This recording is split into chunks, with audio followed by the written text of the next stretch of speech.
The wind scraped low across the plains, dragging fine grit like a veil across the broken fence posts and the dying grass. The sky hung low and colorless, heavy as old iron. Down in the hollow, by a rust-bitten railbed long since abandoned, a woman bent over two small forms huddled beneath a splintered lean-to. The boards bowed under years of neglect. She tucked the last scrap of cardboard over their legs, her fingers trembling as she pressed it close to their bodies, as if it could keep out the cold. Her boots were soaked through. The mud sucked at them with every step, half frozen, thick with manure and rotted hay. She didn't notice anymore. Her hands were red, raw, the skin split where wind and work had taken their toll. She touched her children's hair, thin, brittle with dirt and cold, and then sat back on her heels, staring out toward nothing. There was no fire, no food, no wood left to burn. The stove had gone cold 2 nights ago. She had burned the slats from the old baby crib, then the last of the barn siding, and then nothing. The boy had stopped asking for supper. The girl had stopped crying. The woman pulled her coat tight, what was left of it, and stepped outside. She didn't look back. Up on the ridge, the land dipped into a snow-laced gully and rose again into pasture, faded gold in the thin winter light. A shape moved there, a rider, hunched and slow, leading a mule through the wind. She didn't see him at first.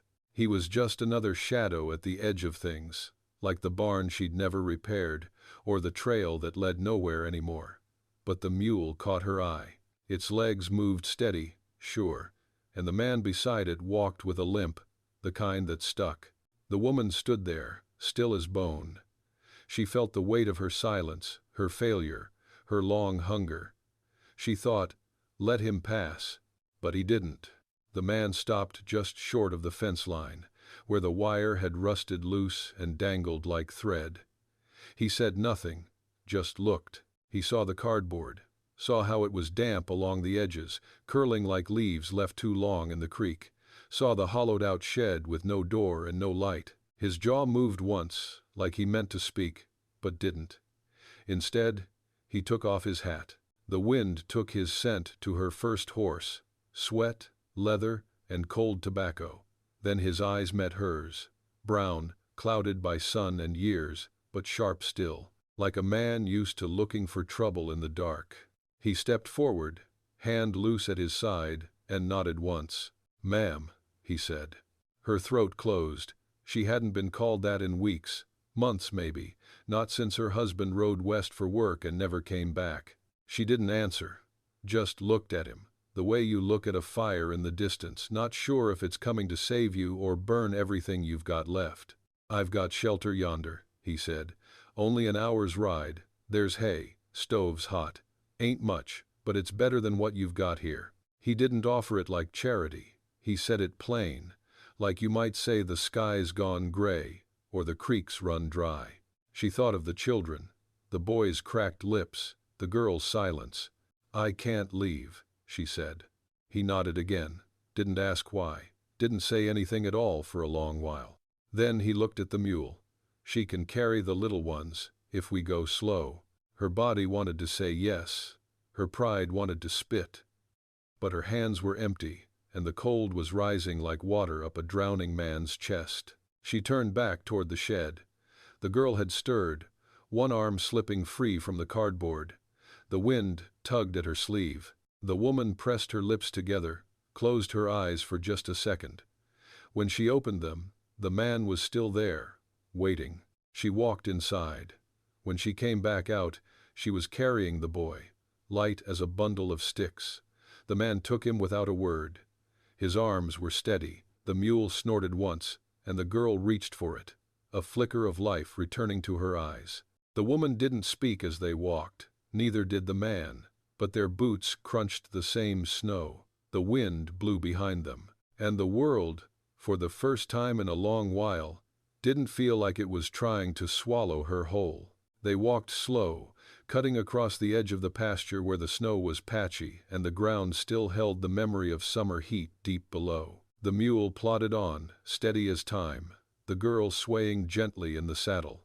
The boy slept against the man's chest, wrapped in his coat, his breath small and warm. The woman didn't speak. Her breath came in short bursts, fogging in the cold air, her ribs aching with each step. Every muscle in her legs burned. Hunger made the world tilt at the corners. But she kept walking. Her children were warm for the first time in days, and that was enough.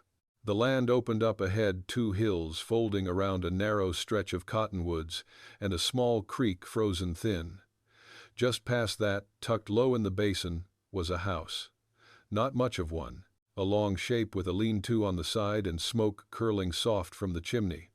A barn sagged nearby, and fence posts stood in rows, some still upright. He slowed at the edge of the clearing, letting her catch up. His breath made no sound. "You're not from here," he said, quiet-like. She shook her head. "No." She said nothing more. He didn't ask. The house smelled of iron stove heat and old pine, of horses and something warm left simmering. Inside, the walls were bare but clean, the floor swept, and a battered rocking chair sat facing the fire. He carried the boy to a cot against the far wall, laid him down easy, then turned to her. She stood just inside the doorway, arms around her chest, her boots dripping meltwater into a spreading pool. "You'll want to get those off," he said. "You're soaked through." She nodded but didn't move.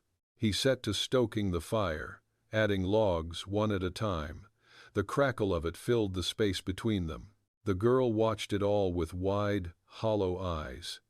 She didn't speak, just stared at the flames like they were telling her a story she almost remembered. "There's soup on the stove," he said. "You can eat. Rest.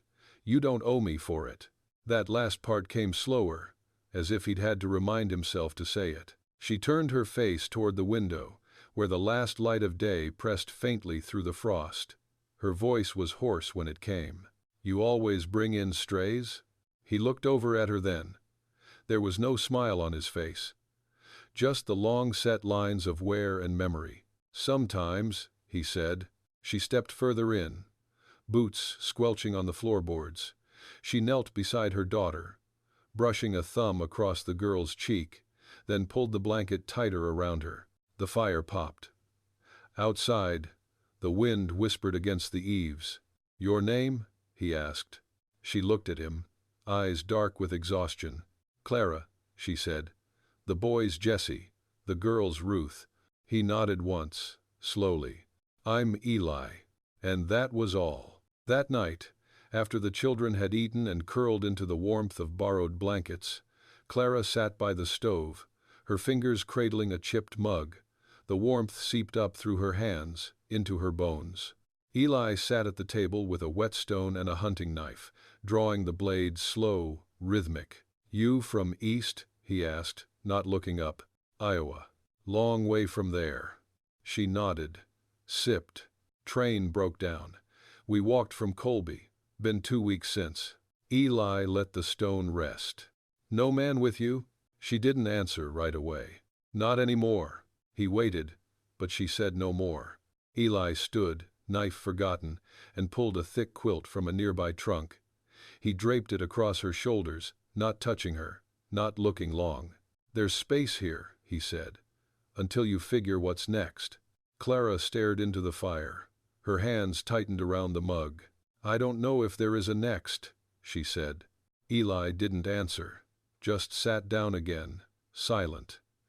The kind of silence that filled a room without choking it. Outside, the snow began to fall again, light, steady, like forgiveness. Join this journey, where broken souls find strength again. Subscribe and never miss the next chapter. The days that followed were stripped of anything grand. They began in silence and ended in the hush of fatigue, but something slow and steady began to stitch itself between the hours. Clara rose before first light. She borrowed one of Eli's coats, too big and stiff in the shoulders, and chopped kindling out back while the children slept.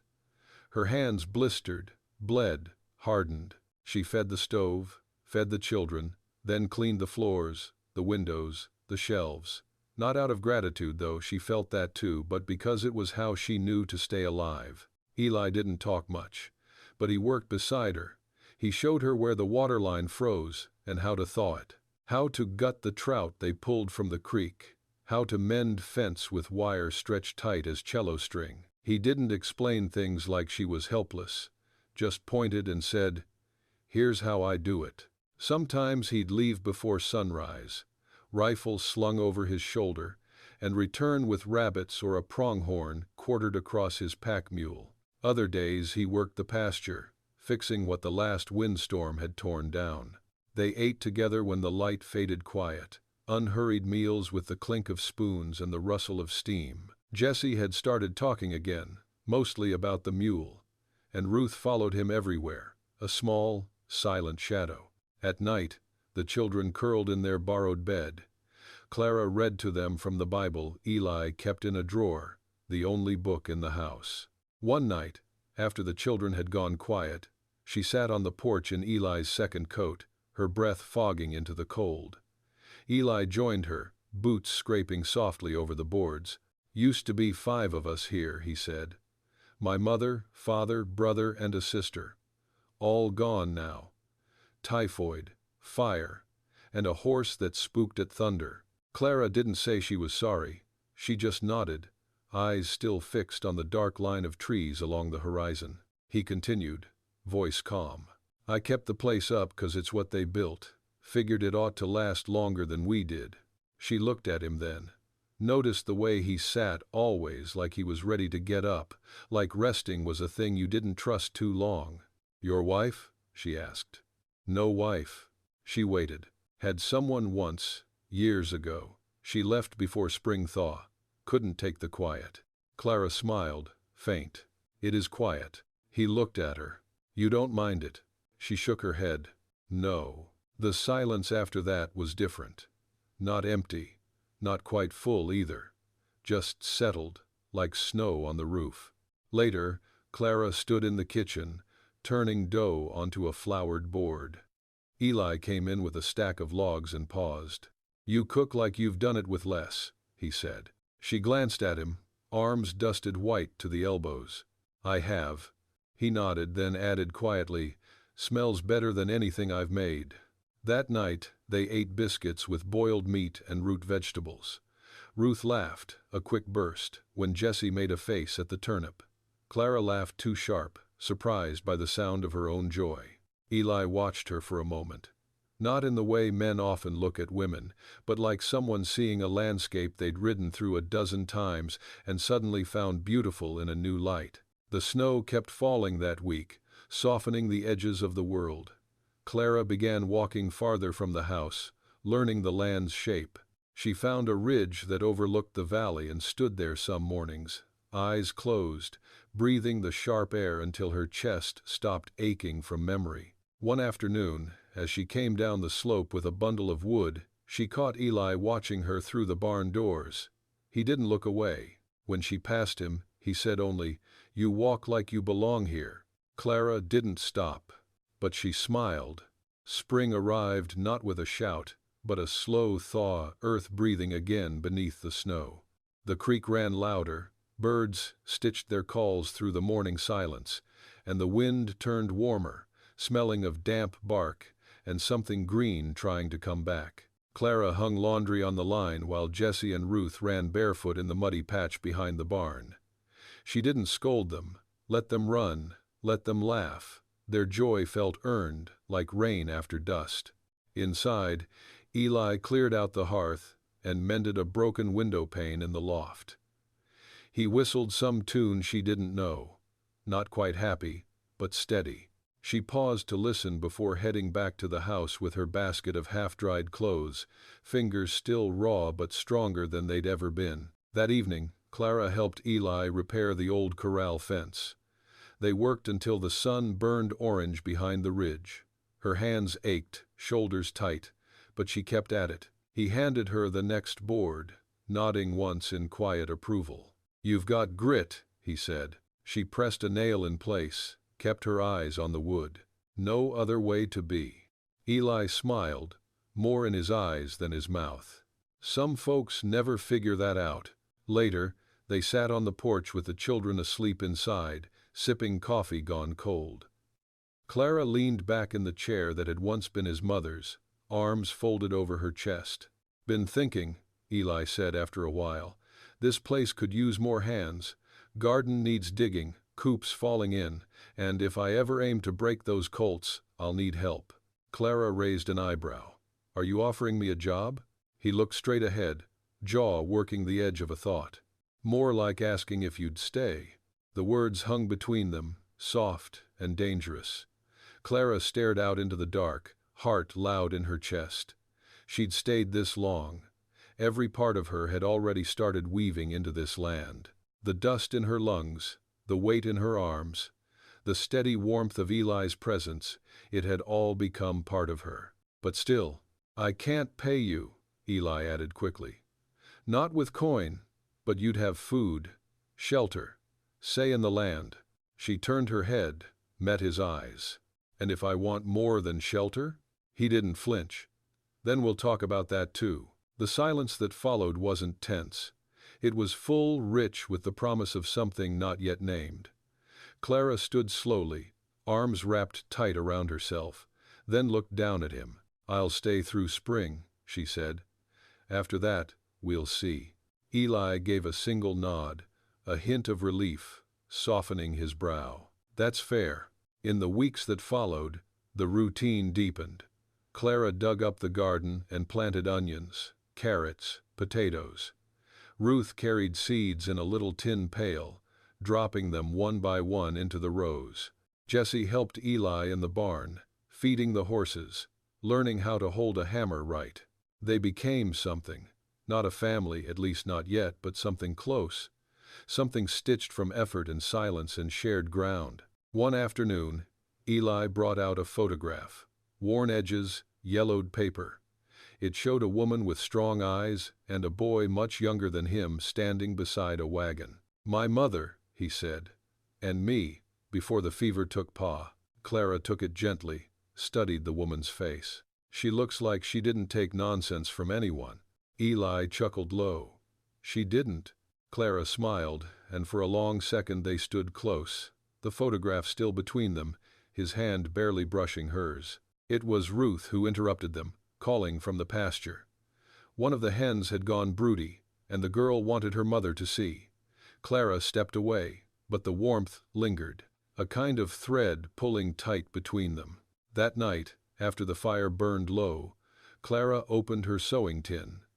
She began stitching a new hem into Ruth's dress, careful, quiet work. Eli sat nearby, working a new bridle from old leather, fingers steady. There was no need for talk. The house was warm, the children safe. Outside, the wind had calmed. Inside, something had begun to grow. Summer came sudden and dry, like a door swinging open onto a room filled with heat. The fields went gold, the creek ran slower, and everything seemed to settle into its shape. Days grew longer, but never easier. There was always something to mend, something to plant or fix or carry. Clara rose earlier now, before the light came full over the hills. She'd tie her hair back in a twist, sling the milk pail over one arm, and walk barefoot through the dew to the barn. The cows had grown used to her. They breathed heavy and slow, and she whispered to them like old friends. Eli had taken to meeting her after the morning chores, 2 tin cups of coffee in hand. They would sit on the bench just outside the barn, boots dusty, not speaking much. Sometimes he asked after her dreams, and she'd shrug and say, "Just rest, mostly." But once, she admitted she dreamt of wheat fields. "Not in Iowa, not anymore, right here." "I want something that'll stay put," she said, eyes on the horizon. He nodded. "You're building it." There were moments like that, scattered like stones across the weeks. Quiet gestures, small kindnesses. He carved a spoon for Ruth from cottonwood. She patched the cuffs of his shirts. Once, when Jessie fell and split his knee open, Eli held the boy while Clara stitched it closed. Neither of them spoke about the blood. They didn't need to. Still, there were shadows. One afternoon, a rider appeared down the trail. Dust kicked up behind him, coat too fine, boots too clean. Clara was in the yard feeding the hens. Eli stepped out from the barn, one hand on the pitchfork. The man dismounted slow and careful, looking around like he already didn't like what he saw. "You the one keeping that woman?" he asked Eli. Eli didn't blink. "I keep stock, fences, that's it." The man turned to Clara then, face hard with knowing. "You've got people wondering where you went, you know. Your husband's brother came looking. Says you took what wasn't yours." Clara went still. The feed slipped through her fingers, grain scattering in the dirt. "I didn't take a thing," she said, voice flat. "He left us to starve. Took the money, the papers, everything but the children." The man shifted, eyes narrowing. "Even so. Some folks back east think a woman on her own's not fit to decide for herself." Eli stepped forward then, between them. "She's not on her own." The rider looked him over, tall, worn, unshaven, and smirked. "You think a patch of dirt and a mule make you a husband?" Eli didn't answer, just stared, steady as stone.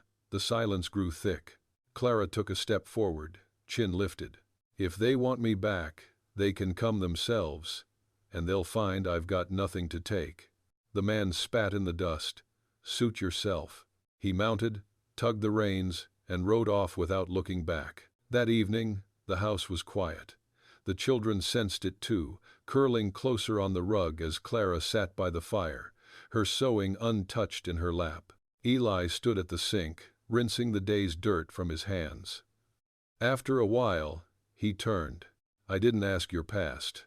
I know. I still won't. But if there's trouble coming, I ought to be ready." She looked up then, eyes shining but fierce. "I've had worse at my door." Eli nodded, stepped closer, and placed one calloused hand over hers. "Well," he said, "you won't be facing it alone." Her breath caught. Not because she didn't believe him, but because she did. The next morning, she woke to find her tools already laid out by the door, the garden watered, a note on the table in his hand, "Gone to get lumber. Back before dusk." She ran her fingers over the letters, not soft like a lover would, but firm, certain, like setting a stake into the ground. Outside, Ruth chased a grasshopper across the field. Jessie practiced tying knots on the porch post, and Clara stood there, in the middle of it all, the summer wind lifting her skirt, the hills glowing in the morning sun. She was no longer passing through. She was home. August scorched the ground. The wind came dry from the west, peeling paint from the barn and curling the edges of anything left out too long. Eli built a shade cover over the well, and Clara started rising in the dark to water the garden before the heat set in.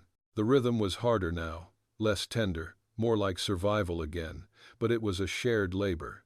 They didn't speak of tiredness. They worked side by side, dirt caked beneath their nails, sleeves damp with sweat.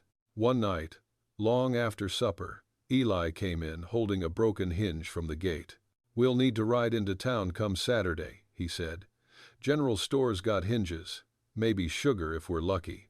Clara's stomach turned. She hadn't left the ranch since early spring. The idea of going back among people, of being seen, measured, asked about, put a tightness in her throat. Eli saw it. "I can go alone," he offered. She shook her head. "No, I need to go. It's time." And it was. She knew it. This life she was building couldn't stay hidden forever. To last, it had to stand in the open. Saturday morning came hot and still. Clara washed her face twice, braided her hair smooth, and put on the plain blue dress she'd patched in 3 places. Eli brought the wagon around, horses already lathered from the sun. They rode in silence. The road curved through dry fields and dust devils.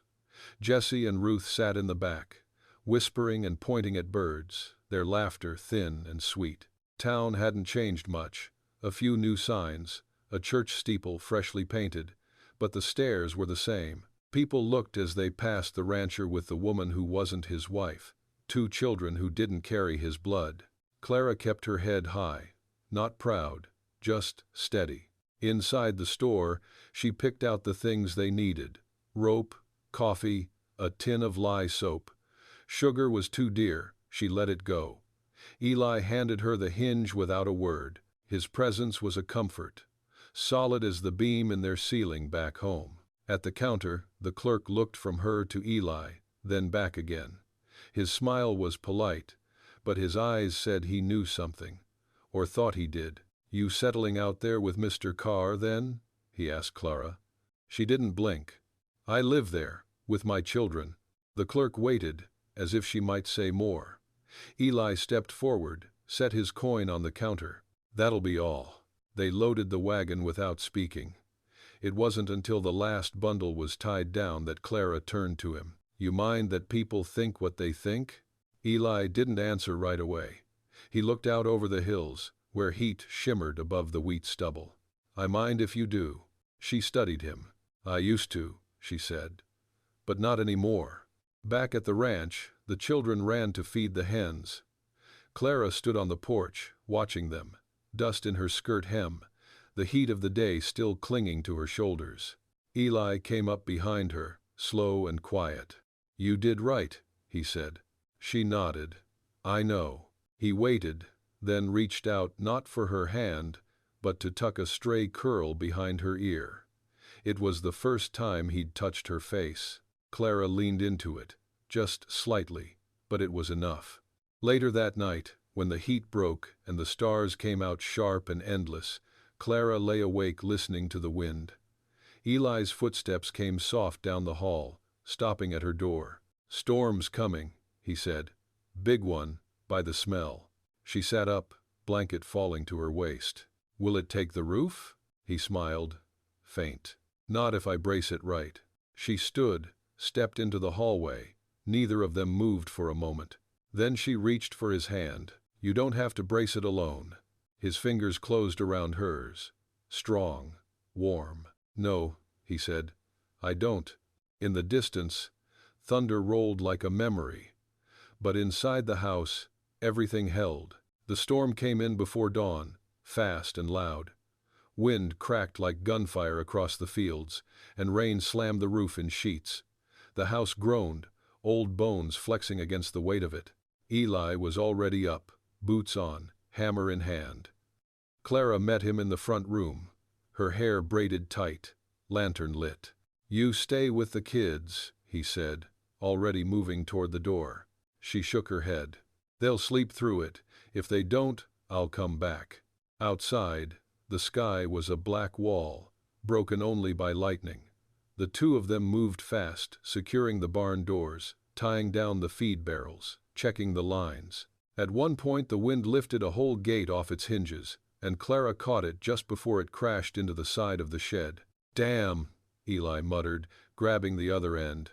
They leaned into the storm together, eyes stinging, breath ragged. By the time they got the gate laid flat and weighed down, the rain had soaked them both to the skin. Eli looked at her through the downpour, a strange expression on his face, not surprise, not fear. Something older than that, something rooted. "You all right?" he asked, breathless. She wiped the rain from her mouth and nodded. "I'm still here." They didn't go back in until the worst had passed. Clara wrung out her sleeves at the door while Eli lit the fire. Jessie stirred in the bedroom but didn't wake. Ruth turned in her sleep, murmuring something soft and wordless. When the fire finally caught, they stood before it, steam rising off their clothes. Eli tossed her a blanket. She caught it one-handed and wrapped it tight around her shoulders. "That storm'll knock half the trees in the west pasture," he said. "We'll cut them up," she answered. "You splitting now too?" "I'll try." He smiled. It was quiet, crooked, real. "You're not afraid of anything, are you?" "I am," she said, looking into the flames. "What?" Clara hesitated, then turned to face him. "Losing this." Eli's smile faded, but not in a sad way. Just into something deeper. "You haven't even said what this is yet." "I know," she said. "That's the part that scares me." He didn't move for a long second. Then he stepped closer, slow and careful, until they stood only inches apart. "I don't have a ring," he said. "Don't have a preacher. Don't have any right to ask you." Her voice was steady. "Ask anyway." He looked at her, really looked. Then, "Stay. Not just for the season, not just till the kids grow, stay for good. Be my partner in this land, house, all of it. I'll build a second room. Or you can take the bedroom and I'll take the floor, I don't care. Just stay. Clara reached up and placed her palm against his chest, over the place where his heart beat strong and sure. I've been here in every way but saying it. His hand covered hers. Then say it. I will, she whispered. I do. There was no kiss. Not then, just a stillness, a warmth between them as steady as the fire crackling low. When morning came, the storm had passed. The sky was pale blue, streaked with gold. Branches lay scattered, shingles torn loose, but the house stood. The barn stood. The people inside were whole. Clara stepped outside with Ruth on her hip and Jessie at her side. Eli was already hauling limbs into a pile, sweat shining on his brow. He looked up and saw her there, and his face softened. Behind them, the smoke from the chimney rose straight into the calm sky. The soil was soaked, ready to be turned. The chickens scratched through the wet grass, and the mule dozed in the sun. Clara breathed in deep. She was no longer surviving. She was growing something. If this story touched a hidden place in you, don't let it end here. Subscribe and walk with us on the dusty road ahead.